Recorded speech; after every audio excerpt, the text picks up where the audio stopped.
Hi everyone, welcome to another episode of Teen Book Babble. I'm Miss Randy, and today I am going to be talking about A Good Girl's Guide to Murder by Holly Jackson. This is a 2019 mystery thriller. It is the first in a trilogy. The second book is already out. It's called Good Girl, Bad Blood. Book 3, which I can't wait to read, is coming out in September of this year, and that will be called As Good as Dead. So let me tell you a little bit about the book. Everyone in the town of Fairview knows that popular high school senior Andy Bell was murdered by her boyfriend Sal Singh, who then later killed himself. Even though her body was never found, everyone is convinced that Sal murdered Andy. But 5 years later, Pippa is not convinced that Sal is guilty.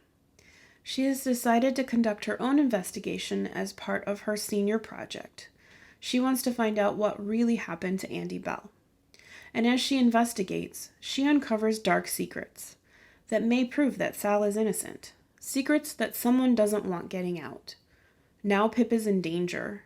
Can she discover the truth before anyone else gets hurt? I'm a big fan of mysteries and thrillers. I decided to pick up A Good Girl's Guide to Murder because several of our teen volunteers have recommended this book. They all really enjoyed it, so I thought, why not give it a shot? Our print copy was checked out, so I decided to listen to it on Overdrive as an e-audiobook, and I really enjoyed it. The audiobook is read by a full cast, so police interviews, Pip's interviews with witnesses, the press, all that kind of stuff are more interesting because it's being read by more than one person. The other thing that I really enjoyed about this story is, we get to follow along as Pippa starts uncovering all of the secrets and lies that people have told. And you learn more and more about Andy and Sal and all the people that were involved at the time that she disappeared. And it's all of these dark underbelly kind of things that just make it fun to discover and to try to figure out yourself what actually happened. So where can you find it? Fountaindale does own it in print. We actually own the second book as well, so you can certainly place a hold on that and check it out for yourself. You can also check it out on Overdrive and Access 360. It's available as an ebook and an e-audiobook. I highly recommend the audiobook. Everybody, welcome back to Book Babble. My name's Kelsey, and today I'm going to be talking about the fantasy novel Stormcrow by Kaylin Josephson. So this is told from the point of view of Princess Anthea, who's the second princess of Rodair, and her whole life she has been training to be a crow rider and eventually crow master, while her sister is training to be queen. Now, the crows in Rodair are huge, big enough to ride on, but also each possess a different sort of elemental magic, and their entire culture is built around it.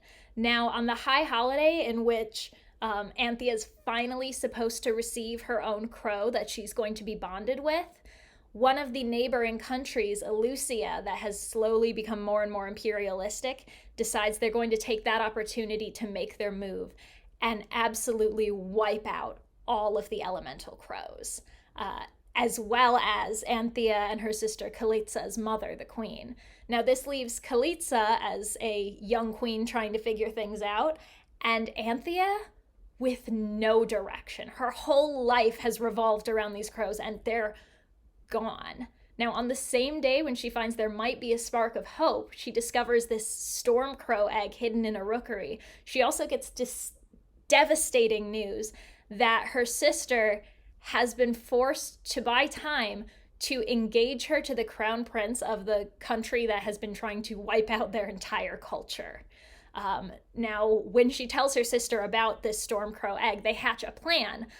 They're going to try and get the other countries that have been seeing what's going on with Eleusia and their conquest, or that have been conquered themselves, to rise up against them. However, this is going to take time.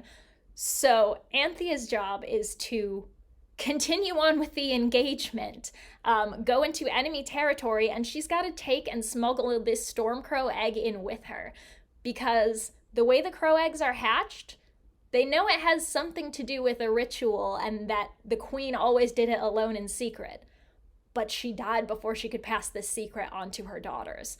So Anthea's got to try and figure this out while also navigating enemy territory and just hoping that her sister's going to come through and that their allied countries are going to come through. It is a really, really immersive read. I absolutely love the prologue. They give you this gorgeous glimpse of what the Kingdom of Rodair was like, what this like crow culture was like, and then immediately gets ripped away. So you've seen like how glorious it can be. You can see how far they've fallen, and that just makes that one spark of hope that they have in this egg even more precarious and even more high stakes. It does start like a little bit fast pacing wise, but it definitely gets its footing later on. You can read this one either by checking it out here at the library, or you can check it out online on ebook on Hoopla. That's all the time we have for today. Want more recommendations? Visit our website at fountaindale.org/teenreads to view book lists curated just for you. We'll see you next time.